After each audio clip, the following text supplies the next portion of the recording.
تو باقی وقت جو آپ کا ہے 11 اور 12 کا اور اسی طرح 13 کا، اس کو ٹارگٹ بنائی کہ مجھے ان 5 دنوں میں، یہ جو حج کے ہیں الحج اشہر معلومات کے ساتھ، دوسری جگہ اللہ آگے کیا فرما رہے ہیں؟ تو مہینے بتا دیتے پہلے، آگے فرماتے ہیں وَاذْكُرُوا اللَّهَ فِي أَيَّامٍ مَّعْدُودَاتٍ، پھر اللہ کو گنتی کے دنوں میں ذرا یاد کرو، یہ تھوڑے سے دن ہیں یاد کر لو. اور آگے کہہ دیا اللہ نے کہ فمن تعجل فی یومین فلا اثم علیہ ومن تاخر فلا اثم علیہ، دو چاہے 2 دن بعد واپس آ جائے، یعنی 11 اور 12 کو 2 دن کر کے آ جائے، یا 11 12 13 3 میں آ جائے، کوئی گناہ نہیں جو 2 میں آ جائے اس کے لیے بھی. تو یہی گنتی کے دن ہے جو میں نے گنوا دی، کیا ہے 8 9 10 11 اور 12 اور 13 کی بھی، جس میں 1% لوگ رکتے ہیں پیچھے. تو چلو کوئی بات نہیں، نہ رکیں، اگر نہ رک سکے تو بہت اچھا ہے. اسی طریقے سے کوشش ہو کہ پورا اہتمام ہم کریں گے اور مینا میں ہی قیام رہے گا ہمارا. ہوٹلوں میں جا کے نہیں پڑھیں گے، بیمار ہو گئے ڈرامہ کر کے وہاں پڑ جاتے ہیں، وہ بیمار ہے میں بھی ساتھ ان کی خدمت کے لیے بیٹھ رہا ہوں، ہوٹل میں جا کے اے سی میں بیٹھیں گے. اے سی تو یہاں بھی مل ہی جائے گا، لیکن 5 دن تو ہے، کیا کرنا ہے؟ اور اس میں اپنے قرآن کو مکمل کر لیں. واقعوں میں بیٹھے ہوئے نہیں دل لگا نا، زبردستی کرو. تو ٹارگٹ یہ رکھیں کہ ایک قرآن مجھے ختم کرنا ہے. رسول اللہ صلی اللہ علیہ وسلم پر کم از کم 10,000 درود شریف پڑھنے ہیں ان 5 دنوں میں، چلتے پھرتے جس طرح سے طواف زیارت میں، طواف ودا، 10,000 کا ٹارگٹ ہونا چاہیے کہ بھئی ہر بندہ 10,000 کم از کم درود شریف پڑھے گا. چھوٹا درود صلی اللہ علیہ وسلم پڑھے، کوئی تسبیح ہاتھ میں رہے، حساب رکھے، کاؤنٹر ہو، جس طرح سے بھی ہو. تو جب ٹارگٹ ہوگا تو اس کو کرے گا، اور پلان کر لے، اپنے ٹائم کو سلاٹ ان کرے کہ اس نماز کے بعد اتنا، اس نماز کے بعد اتنا، اس وقت میں اتنا، اپنا پورا شیڈیول بنائے کہ میں مینا میں کروں گا کیا. جیسا میں نے بتایا کہ آپ کا پلان نہیں ہوگا تو آپ پورا وقت ضائع کریں گے بات چیت میں، کھانے میں، گپوں میں، ادھر جا رہے ہیں ادھر جا رہے ہیں، ٹہل رہے ہیں، دیکھ کے آتے ہیں باہر کیا ہو رہا ہے، کیا کرنا دیکھ کے تجھے بھائی. وہ تو کچھ عرصے کے بعد وہ بدل جاتا ہے. تو آئیڈیا لگاتے کون سا، کچھ ضرورت نہیں ہے. اپنا فوکس صرف اپنی عبادت اللہ کے ساتھ تعلق بس بنائے. مسواک مستقبل ساتھ رہے، وقت وقت سے مسواک کرتا رہے، سنت بھی پوری کرتا رہے. اسی طریقے سے کوئی صبح شام کی سنت نہ چھوٹے، ایک ایک سنت کو یاد کرے. پیاری پیاری سنتیں نبی اکرم صلی اللہ علیہ وسلم کی بہت سے بزرگوں نے جمع کی، وہ ہر دعا دیکھ کے پڑھے، یاد نہیں تو دیکھ کے پڑھے، سب مل جاتی ہیں. اب تو یہ فون کا بہترین استعمال ہے کہ اس میں سب چیزیں اتارے اور دیکھے، ایسی ایپس ہیں لے اور خوب محنت سے اس کو پڑھے. تو اپنا پورا وقت، یعنی یہ سمجھے کہ یہ 24 گھنٹے ان 5 دنوں میں اس کے ایسے گزرے جیسے کہ گویا وہ اللہ کے رسول صلی اللہ علیہ وسلم کے ساتھ چل رہا ہے. اگر یہاں آپ تھے تو یہ مجھے اب اس وقت کیا کرنا چاہیے؟ اگر آپ موجود ہوتے میرے درمیان یہاں تو میں کیا کر رہا ہوتا؟ بات چیت، گپے، اچھل کود نہیں، میں یہ کر رہا ہوتا، میں یہ کر رہا ہوتا، میں وہی کرے. تو اپنے ان 5 دنوں کو ایسے گزارے ذرا بالکل عافیت کے ساتھ. تو پھر دیکھو کسی ٹینشن میں نہ پڑے. اب سب سے زیادہ ٹینشن کیا ہوتی ہے؟ ہوگا کیا، یہ سارے بیٹھے رہیں گے. حج کا یہ جس دن احرام سے نکلنے کا وقت ہوتا ہے، او ہو اس میں لوگوں کی مصیبت دیکھیے. ہاتھ پیر جوڑتے ہیں ان کے، خدا کے لیے بیٹھ جاؤ. بار بار کہا جائے ان کو، نہ تھک کے آئے ہیں، مزدلفہ میں نیند نہیں آئی، لیکن اب یہ کہ میری جانور کو قربانی ہو گئی کہ نہیں ہوئی. ہر تھوڑی بات جا کے کبھی اس جو کیا کہتے ہیں مینجمنٹ کے جو لوگ ہوتے ہیں ان سے پوچھتا ہے، کبھی اس سے پوچھتا ہے، یار مجھے ابھی تک اطلاع ہی نہیں ہے کہ میرے جانور کی قربانی کب ہوگی، میں جلدی سے احرام سے نکلوں، بال کٹواؤں نکلوں، یہ باہر نکلواؤں نکلوں. یہ اس ٹینشن میں پڑا رہتا ہے. کیونکہ بھائی بتائے کوفت محسوس تو ہوتی ہے کہ ڈس میں 2 دن سے پہلے احرام کی چادریں، تو بعد تیسرا دن ہے، رمی بھی کر لی، تو میں کسی طرح جلد از جلد باہر، جلدی سے باہر آ کے تو کرے گا کیا؟ جب تک آئے گی اطلاع آ جائے گی. اس کے انتظار میں گھنٹے 2 مینا آتے ہیں مزدلفہ کے بعد صبح میں. اب طواف زیارت کے لیے ظہر کے بعد جانا ہے، تو یہ پہلے جانا ہے جو بھی ترتیب ہے، اور رمی کا وقت ہے. اب اس میں لگے ہوئے یہ کر کے آ جاتے ہیں. تو اب ظہر سے جو لے کے عصر تک کا وقت ہے، اس میں لوگوں کی کوف دیکھنے والی ہوتی ہے.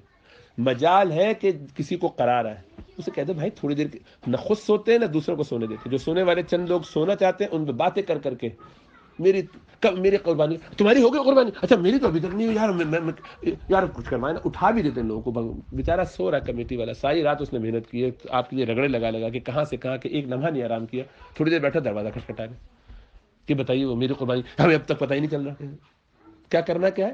احرام سے باہر آنا. ابھی بھائی تو آ جانا، جب تمہاری اطلاع ہو جائے گی تو بتا دیں گے تمہیں. لیکن نہیں، پوری فکر اسی طرح دوسروں کو تکلیف اذیت دے کے، اور سمجھ رہے کہ بہت اچھا ہوگا. جلد از جلد کہیں سے مجھے پہلے چانس مل جائے کہ میں بال کٹواؤں جلدی سے، اور بس کپڑے دھوؤں، نہاؤں، اندر لائن نہ لگ جائے، کہیں سارے لوگ نہ آ جائے، لائن نہ لگ جائے میرا. تو بھائی تو آج نہیں کر تو رات میں اتار لینا، کل صبح نکل جانا بال کے لیے. جب سب کر لیں گے اس کے بعد آخری بندے تم بن جانا. کیا فرق پڑتا ہے اس سے؟ حضرت علی رضی اللہ تعالیٰ عنہ کو اللہ کے رسول صلی اللہ علیہ وسلم نے کہا کہ تم پیچھے رک جاؤ، میرے بستر پہ سو، صبح امانتیں دے کے آنا. تو سب سے آخری بندہ ہے. تو ان کو بہت غم ہوا. غم ہوا کیا ان کو؟ ہے اللہ کے رسول سب جا رہے ہیں، میں بھی آپ کے ساتھ چلتا ہوں، ابو بکر صدیق تو آپ کے ساتھ جا رہے ہیں، میں بھی ذرا ساتھ ساتھ لگ جاؤں تو میں کر کے آ جاتا 2 منٹ بیچ میں.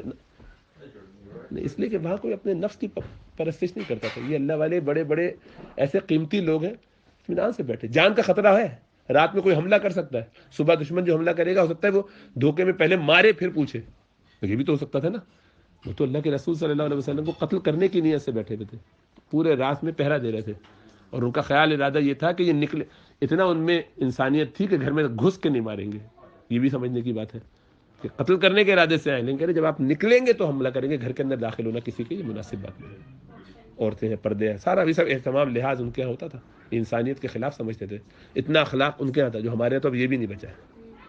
تو یہ باہر کھڑے انتظار کر، چھپے میں ابو جہل باقی لوگ سارے کہ نکلے. وہ تو اللہ سبحانہ و تعالیٰ نے ان کو نیند میں ایسا کیا اور آپ سورہ یاسین کی کچھ آیتیں پڑھتے پڑھتے نکل گئے، اور یہ غائب، ان کو پتہ ہی نہیں چلا. وہ تو چلے گئے. جب تھوڑی سی دھوپ آئی تو آنکھ کھلی تو دیکھا تو اطمینان ہوا کہ لیٹا ہوا کوئی. تو وہ لیٹے ہوئے تو سیدنا علی رضی اللہ تعالیٰ عنہ تھے. تب آپ اٹھ کے جب آئے ہیں باہر نکلے تو انہوں نے ایک بار بھی حملہ نہیں کیا، بلکہ پہلے دیکھا تم یہاں پہ کیا کر رہے ہو. تو بتاؤ وہ تو اللہ کے رسول صلی اللہ علیہ وسلم تو جا چکے ہیں. تو بڑا غصہ ہے ان کو. ہاتھ بات کچھ نہیں، کوئی غصہ بھی نہیں کیا کہ اب ان سے ہم کو کیا لینا دینا. تو یہ لیکن بہت بڑا رسک تو تھا. اپنے غصے کا اظہار انہی پر کر دیتے. تو اپنی جان پہ کھیلنے کے لیے تیار ہے نبی کا حکم ماننے کے لیے، کوئی فرق نہیں پڑتا. نہیں آئیں گے آخر میں آئیں گے کوئی بات نہیں. تو اللہ کے رسول صلی اللہ علیہ وسلم نکل گئے. 3 دن غار میں وہاں آرام کرنا پڑا، چھپے رہے. پھر اس کے بعد پہنچے لمبا ترین سفر کر کے، اور وہاں پہنچے اور یہ ادھر یہ امانتیں دے کر سیدنا علی رضی اللہ تعالیٰ عنہ بالکل تنہا پیدل گئے. اتنی ان کی غربت کی کیفیت تھی، پورے پاؤں زخمی کر کے پہنچے ہمارے یہاں. ایسے ہیں ہمارے صحابہ. یہ ہے لوگ، انہوں نے اپنی زندگیاں اس طرح لگائی ہیں. اکیلا تنہا ایک بندہ جاتا ہے آخر، بالکل سامان تھوڑا موٹا جو ہاتھ میں وہ لے کر، اور بالکل چیتھڑوں کے ساتھ، اور پورے پاؤں زخمی زخمی زخمی. کوئی سواری بھی نہیں تھی ان کے پاس. تو یہ نہیں انہوں نے کیا کہ میں طریقہ یہ ہے کہ جو کہا جائے وہ کرو. اللہ اور اس کے رسول صلی اللہ علیہ وسلم کا حکم مان کے اپنی زندگی گزارو. تو وہاں پر بھی یہی آرام کرو. سب سے آخری آدمی ہوں گے تو انشاءاللہ تعالیٰ آپ بہت قیمتی لوگوں میں سے ہوں گے کہ جن کی قربانی سب سے آخری ہو، پہلے دوسروں کا کروا دیا جائے. رسول اللہ صلی اللہ علیہ وسلم دعوتوں میں بھی ہر جگہ ہمیشہ یہ ایثار فرمایا کرتے تھے. کھانا آیا اس میں برکت ہے، اللہ کے رسول صلی اللہ علیہ وسلم نکال کے دے رہے، سب کو کھلا کے آخر میں. حضرت ابو ہریرہ رضی اللہ تعالیٰ عنہ کو ایک دفعہ شدید بھوک، اتنا بھوک کا معاملہ کہ بس کچھ مل نہیں رہا، بہت پریشان. تو اس چکر میں کہ شاید کسی سے سوال تو کرنا بہت ہی بری بات ہے، ادب نہیں ہے، لحاظ نہیں، کسی سے سوال کریں تو ان کا یہ طریقہ نہیں تھا. تو بھوک کی وجہ سے بعض اوقات ان کو بے ہوش ہو کے وہ گر جاتے تھے تو ہلکا سا جھٹکا پڑتا تھا. تو لوگ سمجھتے تھے کہ ان کو مرگی کا دورہ پڑا، تو وہ چپل کبھی سنگھاتے تھے. اس زمانے کا ایک علاج سمجھا جاتا تھا. تو اپنا جوتا قریب کرتے تھے، شاید اس کو سونگ کے اس کی بو سے شاید ہوش آ جائے. لیکن فرماتے تھے کہ لیکن حقیقت یہ کہ مجھے کوئی مرگی کا دورہ نہیں ہوتا تھا، وہ بھوک کی شدت ہوتی تھی کہ میں وہ برداشت نہیں کر پاتا تو گر جاتا تھا. اتنے فاقے. اب ایک دفعہ جو ہے وہ اللہ کے رسول صلی اللہ علیہ وسلم کی مجلس ابھی ہے، اب یہ نکلے تو ان کو شدت کی کوئی بھوک وغیرہ تھی، تو وہ اصحاب صفہ میں سے تو باہر نکل گئے. تو ابو بکر صدیق ان سے کہا کہ مجھے آپ سے ایک سوال ہے. کرتے کرتے ان کے ہاتھ چلا تو انہوں نے سوال کا جواب دے دیا راستے ہی میں. میں سمجھتا کہ ان کے گھر تک پہنچ جاؤں گا تو یہ شاید اندر بلا لیں، ایک آدھ کوئی گھونٹ پانی کچھ کھانے کو کچھ مل جائے. بہت شدید بھوک تھی، وقت بھی کھانے کا تھا. تو انہوں نے اس طرف توجہ نہیں کی، ان کے ذہن میں نہیں آیا، اللہ نے نہیں لکھا تھا، اور یہ امتحان تھا ان کا بھی ہر طرف سے. وہ چلے گئے. حضرت عمر فاروق کہیں گے، اس کے بعد حضرت عمر فاروق کو دیکھا وہ نکلے، میں ان کے پیچھے لگ گیا کہ ان سے کوئی سوال ایسی کریں. مجھے کوئی سوال کرنا نہیں تھا، لیکن سوائے بھوک کے کوئی اور مسئلہ نہیں تھا کہ شاید چانس مل جائے یہ گھر پہ. انہوں نے بھی جواب اطمینان سے دے کے گئے تھے. دونوں ماشاء اللہ بڑے بڑے عالم بھی ہیں، بات جانتے تھے. انہوں نے مسئلہ سمجھا دیا. میں واپس آ گیا. اب میں پریشان تھا کیا کروں. تو وہ مسجد میں تھا. تو ہم اللہ کے رسول صلی اللہ علیہ وسلم بالکل تشریف لائے، اور اسی وقت کسی نے ایک پیالے میں دودھ کا ایک کچھ تھوڑا بہت دودھ تھا دیا. جیسے دودھ کا وہ پیالہ آیا تو مجھے تھوڑی سی تسلی ہوئی. پوچھا کہ ابو ہریرہ؟ ہاں. تو بالکل اتنا آہستہ کہا کہ میں سن لوں، اور اتنا زور سے نہیں کہ کوئی اور باقی جو لوگ سو رہے ہیں وہ ڈسٹرب ہو کے. ہم لیٹ گئے تھے. تو آپ نے پھر کہا کہ نا ابو ہریرہ چلو سب کو بلا لو، اور جتنے اصحاب صفہ سب کو لے آؤ. یہ پیالہ، میں نے وہ پیالہ دیکھا تو میرے ذہن میں تھا کہ ہم 2 پی لیں تو دونوں کا گزارا ہو، باقی تو اپنے اپنے کاموں میں مصروف ہی ہیں اور سب سے زیادہ بھوک مجھے لگی ہوئی ہے. لیکن آپ نے فرمایا بھی سب کو بلاؤ، اور کہا ابو ہریرہ یہ پیالہ لو اور سب کو پلاؤ. اب انہی سے پلوا رہے ہیں سب کو، کیونکہ سب لوگ پیتے جاتے تو میں یہ سوچتا رہتا کہ شاید کچھ بچے گا بھی کہ نہیں. لیکن جب سب فارغ ہو گئے تو آپ نے کہا کہ ابو ہریرہ چلو اب تمہاری باری، پیو. تو میں نے پیا، اب ہمیں اور پیو. میں پیتا رہا. آپ نے میرا پیٹ اتنا بھر گیا، میں نے فرمایا اللہ کے رسول اب میں اور مزید نہیں پی سکتا ہوں. نے فرمایا کہ بھر گئے تھے. پھر آپ نے اس میں سے پیا. تو آپ اندازہ کریں کہ خود اللہ کے رسول صلی اللہ علیہ وسلم کتنا آخر تک اپنے آپ کو، اسی لیے لوگوں کے پیٹ پہ 1 پتھر تو آپ کے پیٹ پہ 2 پتھر. اور وہ ایک علاج کا ایک طریقہ تھا ان کا، بھوک نہ لگے، ذرا محسوس اس کا پریشر ہوگا تو لگے گا کچھ ہے.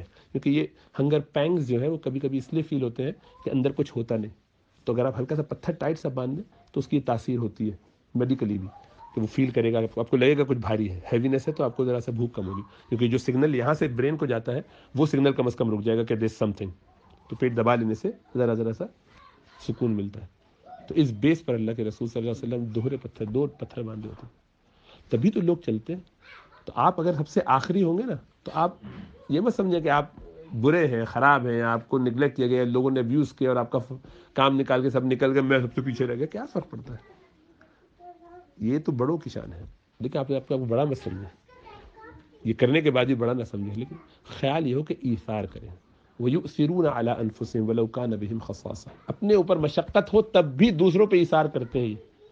یہ شان ہے ان کی، صحابہ کرام کی، کہ اپنے آپ کو پیچھے کر لیتے ہیں، دوسرے کا کام بن جائے میں دے دیں گے. تو جن کی فیملی ہوتی ہے وہ تو ان کو تو یہ بہانہ ہوتا ہے، نہیں اصل میں بیوی کی وجہ سے میں تو کوئی مسئلہ نہیں، بیگم صاحب کے ساتھ اب میں کوئی ٹینشن نہیں ہے. تو ہم کہتے کہ اب چلو بیچاری عذر کر رہا ہے تو ٹھیک ہے. حالانکہ ان کی چکر میں اپنا کام، بیگم تو کہتی نہیں میں مجھے کوئی مسئلہ نہیں آپ کے لیے. بعد میں پتہ چلتا ہے کہ جناب یہ اپنے چکر میں بیگم کو آڑ بنایا انہوں نے، تو نقصان کیا اپنا. یہ گولڈن اپرچونیٹیز ہے، وہاں تو خدمت کر کے دوسرے کا کام جتنا ہم سے ہو سکے، مدد ہو سکے کر کے اپنے آپ کو پیچھے، یہ سارے ثواب کمانے کے بہانے ہیں. تو اس طرح سے چلے اور وہاں کی کسی چیز میں کیڑے نہ نکالے، اعتراض نہ کرے. اسی طریقے سے مدینے میں بھی تو بالخصوص اس طرح کے بہت سارے واقعات ہیں کہ وہاں پہ جو لوگ ہوتے ہیں ان کو اللہ کے رسول صلی اللہ علیہ وسلم نے خواب میں ڈانٹا ہے کئی لوگوں کو اور کہا نکلو یہاں سے. کسی نے یہ کہہ دیا کہ کسی پھل کے بارے میں، کسی چیز کے بارے میں کہ بھئی یہاں کے مدینے کے، ایسے کہا. اب یہ کہتے ہیں پھل کے بارے میں کہتے ہیں اچھا تھوڑا سا کھٹاس ہے اس میں زیادہ، مدینے کے جو بھی پھل تھا وہ یہ تو کھٹا ہے. دہی کے بارے میں کہا یا کسی چیز کے بارے میں اس کا ذہول ہو رہا ہے تو خوب خواب میں ڈانٹ پڑی. اللہ کے رسول صلی اللہ علیہ وسلم نے فرمایا کہ نکل جاؤ یہاں سے، تمہیں مدینے کے پسند نہیں، نکلو یہاں سے. اور اس شخص کے لیے اس پہ اطاعت یعنی کرنا واجب ہوتا ہے جس کے اوپر جس کو یہ حکم ملے اس طریقے سے. تو اس کو چاہیے کہ اسی وقت نکل جائے، ورنہ بہت روحانی نقصان ہوگا. تو بڑا مسئلہ ہے، اس لیے وہاں رہنا آسان نہیں ہے. تو ادب سے جائے، ادب سے رہے. اسی لیے وہاں پہ جو شاپنگ وغیرہ بھی اگر کرنی بھی ہو تو کرے، تو یہ نہ سوچے کہ میں بہت زیادہ بھاؤ تاؤ کروں اور بہت لڑوں جھگڑوں. نہیں، وہ نبی اکرم صلی اللہ علیہ وسلم کے پڑوسی ہیں، ان کے پڑوس میں رہ رہے ہیں، آپ وہاں ہیں، برابر میں لوگ ہیں. ان کے محلے والوں کی آپ رعایت نہیں کریں گے تو اللہ کے رسول صلی اللہ علیہ وسلم نے محلے والوں کی رعایت میں کتنی باتیں فرمائی ہیں. وہ تو صحابہ کہتے ہیں ہمیں لگتا تھا کہ شاید ان کو وراثت میں بھی حصہ دینا پڑ جائے، اتنا حکم فرماتے تھے. تو آپ اندازہ کیجئے کہ ایک اس چھوٹے سے موضوع پر بھی ہم کتنی چیزیں ہمارے اندر کمیاں، کوتاہیاں، خرابیاں در آئی ہیں کہ افسوس یہ ہوتا ہے کہ اسے بات کرتے ہوئے بھی دکھ ہو رہا ہے کہ یہ ہم کیا بات کر رہے ہیں. تو یہ بات تو کرنے کے لیے ہم جمع نہیں ہوئے تھے، ہمارا موضوع تو کچھ اور ذہن میں تھا. لیکن چونکہ سوال ہمارے بھائی کا، حج والوں کا سوال ظاہر بات ہے، کیونکہ وہاں ہمارے بہت سے دوست احباب موجود ہیں، سارے مسلمان الحمدللہ جو حج کر رہے ہیں. سب سے اللہ سبحانہ تعالیٰ بہت عافیت کے کام لے اور اچھے طریقے سے حج کروائے، ان پہ سب کو کامیابی اللہ عطا فرمائے، اپنا بنا کے پاک صاف کر کے لائے. تو انہی کی برکت سے کچھ باتیں جو انہی کی گرل اور انہی کی رنگائی میں اور رگڑائی میں ہو گئی، کوئی بات نہیں. وہ بھی اسی لیے ہوئی ہے کہ تاکہ صفائی ہو جائے. ابھی چانس ہے نا ان کے پاس، وہی حج کے بعد کرنے کا تو کوئی فائدہ نہیں، کیونکہ بعد میں آگے کریں گے. اس میں مولانا نصر الدین کا واقعہ، انہوں نے اپنے بچے کو بلایا کہ بیٹا ایک گلاس پانی لیا اور شیشے کے گلاس میں جانا. تو جانے لگا، اس کو ادھر آ. تو 11-12 سال کا لڑکا تھا، جب جانے لگا تو اس کو ایک منہ پہ تھپڑ مارا کہ جا اب لیا. تو کہنے لگے، دوست نے کہا کہ عجیب آدمی ہے، آپ نے تھپڑ مار دیا اس کو. تو کس بنیاد پر وہ گلاس توڑ دے گا، اس کا معمول ہے توڑ دیتا ہے. تو توڑتا تو مارتے، بعد میں مارنے کا کیا فائدہ، پہلے مار دیا. تو میں نے بھی یہی کیا کہ پہلے ہی سے مار دیا ڈانٹ پیٹ کر دیے کہ تاکہ یہ نہ کوئی کہے کہ بعد میں کرنے کا کیا فائدہ. تو اب آپ کو اس کا فائدہ یہ ہوگا کہ اب اپنے دوست احباب کے ساتھ مل کے اس کی پلاننگ بنائیں کہ کیسے کرنا ہے, یا دوسروں کو چھوڑیں, آپ اپنی پلاننگ کریں کہ میں اپنا یہ 5 دن کا جو میری زندگی کا لائف ٹائم ایک سفر ہے, اس کو میں کیسے گزاروں گا, کیا کروں گا. تو دیکھیے اس کی کیسی برکتیں ہوں گی. امید ہے اس کو اچھے طریقے سے استعمال کر پائیں گے, اس کے فوائد اٹھا سکیں گے, سیکھ سکیں گے, تو زندگی میں خود تبدیلی آئے گی. اور یہ آ کے لیکن کہانی سنائیں مت, جو کرے بھی اس کے بعد بھی اس لیے ایسے نہیں کہ یہ سب کرنے کے بعد بتائیں. اب میں اگر پوچھوں تو بتا دیں, ظاہر بات, تو استاد پوچھتا ہے کبھی یا مینٹور کو پوچھتا ہے تو اس کی الگ بات ہے. دوسروں کو نہ بتائیں جا کے کہ ارے اس دفعہ تو ہم نے یوں کیا, پھر پوری کہانی سنا کے پورا کام خراب کر دیا. یعنی وہی تو بتا رہا ہوں کہ اپنی بڑائی کا تذکرہ اپنی ایک تو ہاں ایک بات رہ گئی تھی, سیلفی. اس سے زیادہ نحوست کی چیز کوئی نہیں ہو سکتی. میں آپ کو بتاؤں, اس وقت بھی امت کے جتنے بھی وہ اسکالرز علماء جو یعنی آرتھوڈاکسی سے متعلق ہیں, ان کے نزدیک تصویر جنہوں نے اجازت دی ہے, صرف اجازت دی ہے مجبوری کے عالم میں. بغیر مجبوری کے تصویر کھینچنا ہر آرتھوڈاکس عالم کے نزدیک جس کا کوئی ویٹ ہے حرام ہے, ناجائز. ویڈیو ریکارڈنگ کے بارے میں اختلاف ہے, لیکن اس میں بھی زیادہ احتیاط اور زیادہ مناسب جن لوگوں نے حضرت مفتی تقی اسماعیل صاحب دامت برکاتہم کی طرف سے اجازت ہے ویڈیو کو, وہ کہتے ہیں کہ اس کا حکم تصویر کا نہیں ہے, لیکن خود انہوں نے 20 دفعہ اس کے خلاف بولا ہے کہ ویڈیو فلم نہ بناؤ. مجلس میں انہوں نے بیٹھ کے ڈانٹا لوگوں کو, ان کی ویڈیو فلم کوئی بنانے کی کوشش کرا تھا, وہیں پہ ڈانٹا, تم لوگ کا دماغ خراب ہے, ہر جگہ ویڈیو بنانا شروع کر دیتے. اس لیے وہ ضرورت کے لیے صرف میں نے جو فتویٰ دیا بھی تھا تو وہ یہ تھا کہ کسی کی ضرورت, کوئی مجبوری, کوئی ضرورت ہو جاتی ہے کبھی رشتوں کے لیے, کبھی اور کسی موقع پر کسی ایسی مجبوری میں, اس کے لیے ایک چیز کا فورینزک کے حوالے سے اس کی ضرورت پڑ جاتی ہے, اور تم نے اس کو ڈے ان ڈے آؤٹ کی ضرورت ہی بنا لی. یعنی خدا نہ خواستہ کسی چیز کے جواز کا مطلب یہ ہے کہ اس کو طلاق کا جواز ہے تو صبح شام بیوی کو طلاق دیتے رہے, جو بیوی آ رہی طلاق دے رہے, جو بیوی آ رہی تو صبح شام طلاق دیتے ہر روز. اس کا طریقہ ہے جائز ہونے کا مطلب یہ ہے کہ اس کو ہر وقت استعمال کیا جائے. شدت سے ڈانٹا حضرت نے. تو یہ ہے کہ یہ مجبوری, تو یہ کوئی مجبوری نہیں ہے. وہاں پہ کوئی ایسی چیز نہیں ہے کہ جو آپ نے دیکھی ہو جو دوسرے نہیں دیکھ کے آئے ہو. آپ سے الحمدللہ زیادہ اچھی طریقے سے لوگوں نے دیکھا اور دیکھ لیں گے, اور نہیں دیکھا تو کوئی ایسی محرومی کی بات نہیں, جنت میں دیکھ لیں گے, آپ ٹینشن مت لیں. تو وہاں پہ بیٹھ کے اپنی ساری کمالات اور اپنی ساری جو ہے وہ جھوٹی شان دکھاتے رہتے ہیں. میں نے اپنی آنکھ سے دیکھا ایک صاحب کو, اللہ معاف فرمائے, انہوں نے اپنی تصویر کھنچوانے کے لیے باقاعدہ ایسے, حضرت سے ہم نے سنا تھا تو ہم نے کہا کہ چلو ایک آدھ کوئی واقعہ ہوگا, نہیں اب تو آنکھوں جگہ جگہ مل جائے گا. تو بندہ ایسے تصویر بنوا رہے, تصویر بنواتے ہوئے اس نے باقاعدہ ایسے پوز کیا جیسے کہ وہ دعا کر رہا ہے, ہاتھ اٹھا کے دعا کر رہے, پھر تھوڑی دیر بعد تصویر دیکھ کے اس کو پسند نہیں آئی, نہیں, پھر دوبارہ کر کے ذرا آنکھوں میں آنسو جیسے چہرہ ایسا بنا کے جیسے پڑھا چل کے میں دعا مانگ رہا ہوں, اور بیک گراؤنڈ پہ کعبے پہ پیٹھ رکھ کے یہ دعا کر کے بیٹھا ہوا. اس کو سمجھ میں نہیں آیا تو اس نے اشارہ کر کے کہا کہ یہ قرآن دو یار, قرآن دو, یہ صحیح نہیں لگ رہا. تو قرآن ایسے کھول کے اب یہ ہاتھ میں قرآن جیسے قرآن پڑھ رہا, تو نہ کم وقت قرآن پڑھ رہا تھا, نہ جو ہے وہ اس وقت دعا کر رہا تھا, لیکن تصویر کے لیے کر رہا تھا. تو اللہ نے اس کو توفیق دی ہوگی, انشاءاللہ معاف کر دیا ہوگا. میں حقارت کی نظر سے نہیں کہہ رہا یہ بات, میں تو جانتا بھی نہیں کون کوئی بھی ہو سکتا ہے کوئی اللہ نے ہمیں سکھانے کے لیے بتایا کہ ہم ایسی حماقت نہ کریں, تو اللہ معاف فرمائے. لیکن یہ حماقتیں ہمارے لوگ کر دیتے ہیں, ان کو پتہ بھی نہیں تھا, وہ سمجھتے ہیں ہم تو خالی ایسے کر رہے ہیں, وہ نیت ان کی خراب نہیں ہوتی ہوگی, لیکن جہالت ہے. تو جہالت کرنا, بے ادبی کرنا, اس جگہ پہ رہ کے اس میں دھوکہ دینا, اپنے آپ کو وہ شو کرنا جو آپ نہیں ہے. لما تقولون ما لا تفعلون کا ایک مطلب یہ ہے, جو تم نے کیا نہیں اس کو کہتے کیوں ہو, تم نے تو یہ نہیں کیا تھا, یہ کیوں کہہ رہے ہو. اور ایک مفہوم جو عموماً عام زیادہ معروف ہے جو لوگ لیتے ہیں وہ یہ کہ تم وہ بات کہتے کیوں جو کرتے نہیں, یعنی جو تم خود نہیں کر سکو گے اس کو کیوں کہتے ہو. اور لیکن یہ زیادہ جاندار بات ہے کہ جو کام تم نے نہ کیا ہو اس کے چرچے کرتے پھرو نہ, اور کبھی کبھی توریہ بھی کرتے ہیں. سب کو توریہ سمجھ میں آ گیا. یہ میڈیا کا جو بڑا نقصان ہے ان میں سے ایک نقصان یہ ہے توریہ کی, بہت لوگوں کو وہ سمجھتے ہیں کہ بہت ہوشیاری سے کام چل جائے گا. بالکل مناسب نہیں, غلط بات ہے, نہیں کرنا چاہیے. اور بس خاموشی سے پی جاتے ہیں اس بات کو. آپ نے کہا بس نیبر رہنے دینا, تاکہ اب کیا تو ہے نہیں, ابھی اگر سمجھ رہا ہے تو سمجھ لینے دو, یہ اگر مجھے تہجد گزار سمجھتا ہے تو سمجھنے دو. تو خاص وقت میں دعا کیجیے گا انشاءاللہ. میرے خاص وقت سے مراد یہ کہ اگر میں ظہر میں اٹھ گیا اور توفیق ہو گئی, مسجد پہنچ ہی گیا, تو میرا خاص وقت تو بھائی دن میں ایک ہی نماز ہوتی ہے, باقی وقت تو 5 پڑھتے ہیں, 5 تو بڑی مصیبت سے پڑھتے ہیں, تو ہمارا تو خاص وقت ہے. اب آپ کو یہ کہنا ضروری چھوڑیے, آپ سمجھ رہے ہیں, میں بزرگ سمجھتے رہے, آپ تہجد مراد لے رہے ہوں گے تو یہ امیج بنا رہے تو کیا برا ہے، میں نے تھوڑی کہا ہے، میں نے کب کہا، سمجھ رہے ہیں آپ؟ یہ بدماشیاں نفس کی ایسی ایسی چالیں ہیں کہ ہم اگر اللہ اکبر کاش سمجھ سکتے اور سمجھتے تو آدمی کی چیخیں نکل جائیں، ہم کیا کر رہے ہیں، کہاں جا رہے ہیں۔ یہ سب اعمال کو اکارت ضائع کرنے والی چیزیں ہیں، وہ کر رہی ہیں، ایسا نہیں کہ ہو رہی ہیں، فکر ہی نہیں ہے، پتہ ہی نہیں ہے کیا کر کے آ رہے ہیں، کیا کر کے جا رہے ہیں۔ اللہ ہمیں سمجھ عطا فرمائے۔ اور یہ وہ لوگ جو یہاں بیٹھے ہوئے، یہ نہ سمجھے جو یہ خالی حاجیوں کے لیے، ہمارے پاس تو اور ڈرامے بازیوں کے دوسرے راستے ہیں، ان کے وہاں الگ ہے، یہ آپ کے لیے الگ ہے۔ اس لیے اپنے آپ کو خوب اللہ سے جوڑ کے، تعلق بنا کے، استغفار کر کے، تو خلاصہ کیا ہے؟ خلاصہ یہ ہے کہ یہ 5 دن آپ کو مل رہے ہیں، جن لوگوں کو حج کے دوران وہاں پہ جو حاجی حضرات ہیں وہ اس میں خوب محنت کریں اور اپنا پلان بنائیں کہ کیسے چلیں گے۔ اللہ کی کوئی نافرمانی نہیں، ایک لمحہ بھی ہم اللہ کو ناراض نہیں کریں گے، کوئی کام ایسا نہیں کریں گے جو فائدے کا نہیں ہوگا، لا یعنی بھی نہیں کریں گے۔ لا یعنی سے مراد ہے کہ ایسا کوئی کام بھی نہیں کریں گے جس سے ہمیں کوئی فائدہ نہیں، اب کچھ نہیں کرنے کا دل چارہ، تھک گئے تو بیکار کی چٹ چیٹ میں ادھر ادھر کی باتیں، سیاست پہ بات، دیکھیں وہاں دیکھیے کتنے لوگ کر رہے ہیں۔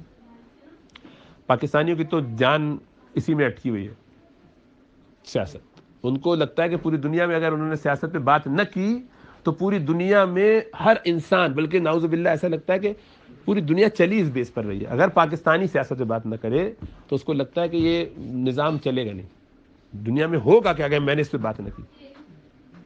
اللہ ہدایت دے، اللہ جہالت سے اور حماقت سے نکالے، پاگلوں کی طرح بحث میں لگے، اور ہر ایک کی اپنی رائے ایسی پختہ ہوتی ہے کہ اس پہ نعوذ باللہ جبریل بھی آ کے آرگیومنٹ کرے تو ان کو بھی چپ کرا دے کہ اپنے میرے پاس دلائل اس کے بھی موجود ہیں۔ کیا خباثت ہے، کیا شیطانی ہے، نحوست ہی نحوست ہے۔ وہاں بیٹھ کے بھی نہیں چھوڑیں گے، وہاں اب یہ سب کہنے سننے کے بعد بھی سنوا لیجیے گا سب کو، پھر بھی بتا دیجیے گا سب کو، پھر بھی ضرور انوالو ہوں گے اور بات کریں گے۔ کیوں؟ اس کے بغیر گزاریں گے؟ سب نے بنا لیا کہ ہماری زندگی ایسی چلے گی، چلاتے رہے۔ تو اپنے وقت کو برباد نہیں کرنا ہے، ایک ایک لمحہ صحیح طریقے سے گزارنا ہے۔ بس آخری میں اقبال کا وہ شعر جو ہے نا، وہ اس کی طرف توجہ رہے کہ وائے نادانی بلکہ وائے ناکامی متائے کارواں جاتا رہا، کارواں کے دل سے احساس زیاں جاتا رہا۔ کہ پورا یہ جو ہمارا کارواں ہے حج کے لیے پہنچا ہوا ہے، پوری امت مسلمہ کا کارواں جو یہاں بیٹھا ہوا ہے، یہ بھی سارا اپنا جو ہے، جو ہماری اصل متاع تھی وہ اللہ کی اطاعت، نبی اکرم صلی اللہ علیہ وسلم کے طریقوں پر عمل کرنا، گناہوں سے بچ کے تقویٰ کی زندگی گزرنا تھا اخلاص کے ساتھ، یہ تھا کل۔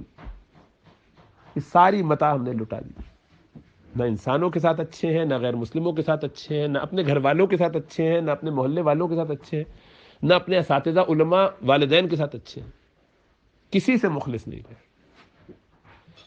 اپنی ذات سے دنیاوی حساب سے جانور جیسے مخلص ہوتا ہے نا، اتنے مخلص بھی نہیں ہم اپنے آپ سے۔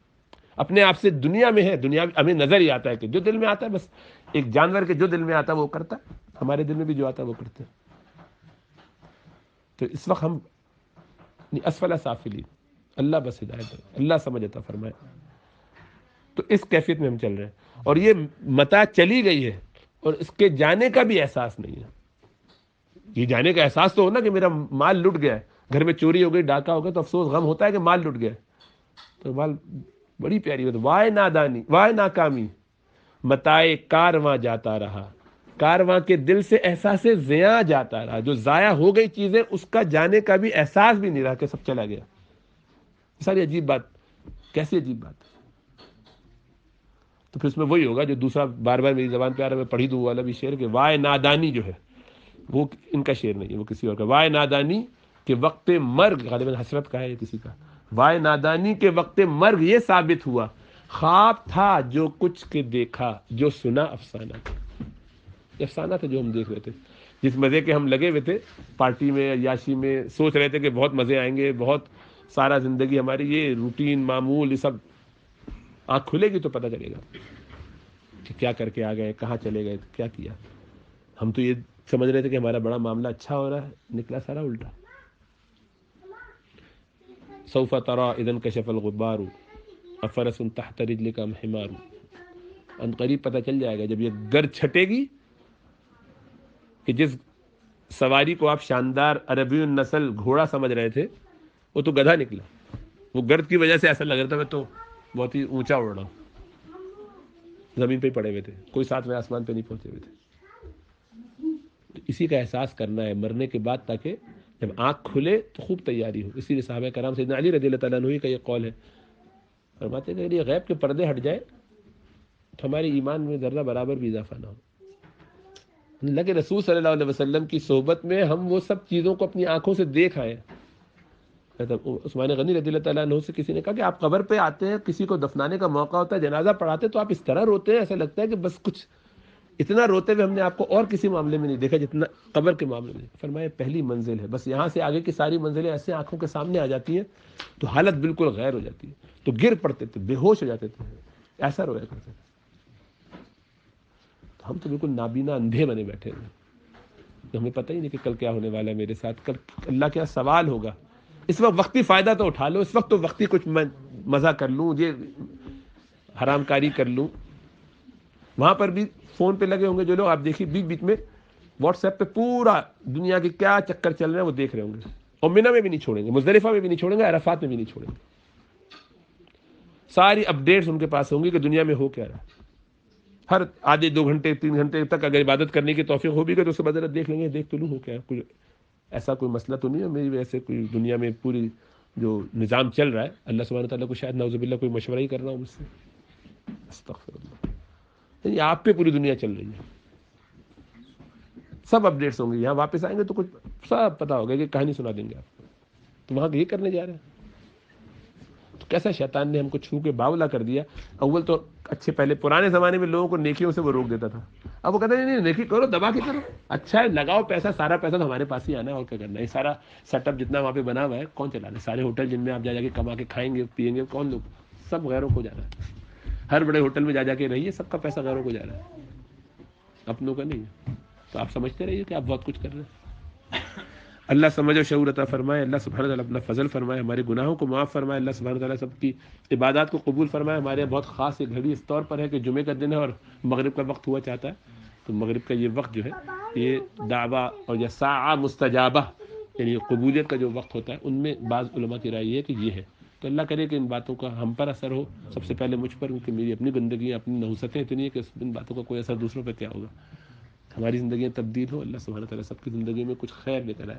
یہ تو اشارے ہیں, اس میں آپ ہر چیز کو ڈال لیجیے, ہر جگہ آپ کو ایسے بہت سارے چکر مل جائیں گے نفس پروری کے. ہم سب اپنے نفس پروری کے علاوہ کچھ نہیں کر رہے. اللہ میں توفیق عطا فرمائے, اللہ میں توفیق عطا فرمائے.